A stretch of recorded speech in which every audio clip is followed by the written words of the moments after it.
Hi everybody, I'm Rachel Werner, Tops's nutrition and fitness editor. Okay, we are back in my kitchen today, and I'm actually going to make a healthy sweet snack that's protein loaded because I had a pretty small breakfast, which was about a cup of granola.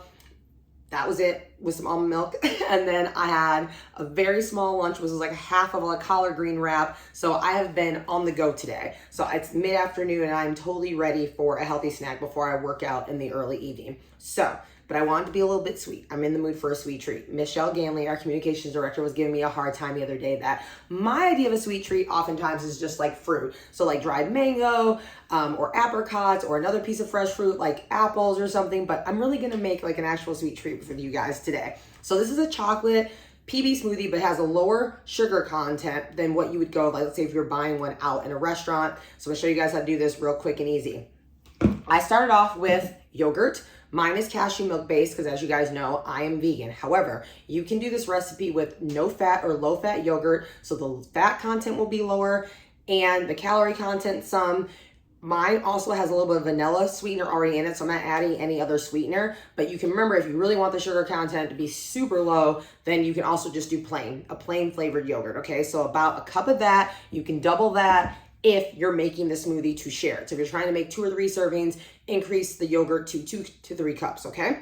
Then nut butter, okay? I'm actually using almond butter today, but I know almond butter can get pricey. So what you can do is peanut butter, remember, is always a great low-cost alternative. The other option as well, if you have a nut allergy in your household, again, is sunflower butter. So I put in about a tablespoon for me, and then again, double that or triple that if you're making the smoothie to share with others, okay? And then the last but not least is I'm using, for my chocolate, what's gonna make it chocolatey is instant hot cocoa mix. I have an organic one that I know is already low on sugar. However, there are plenty of no sugar and other low sugar hot cocoa mixes on the market. It'll also be much cheaper than buying like a whole bottle of like chocolate syrup or a bag of chocolate chips to melt down. So that's where my chocolate is coming from. And again, and I also controls how much sugar is in this, okay? So I've got all that, and I put in about a couple teaspoons, okay, for me. And again, you would want to increase that to anywhere to 3 to 5 teaspoons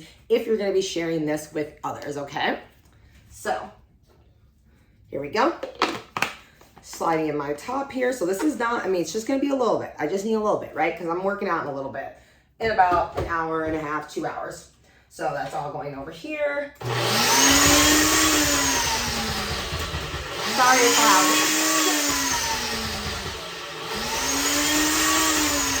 We're almost there. Takes about 30 seconds to a minute.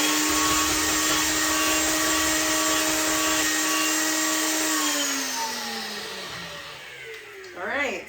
So this is almost gonna taste like chocolate whip, okay? So think of it that way. Maybe I should just call it that. Maybe I'll just call it like chocolate whip, okay? You guys can see this. I'm gonna scoop some out. I probably could have put a little bit more chocolate powder in for me, but imagine eating like a chocolate, it's like a chocolatey whipped cream almost.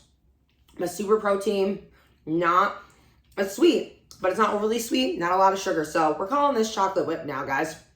Yeah, I like chocolate whip better than the chocolate PB smoothie idea. So thanks for helping me come up with a new title too.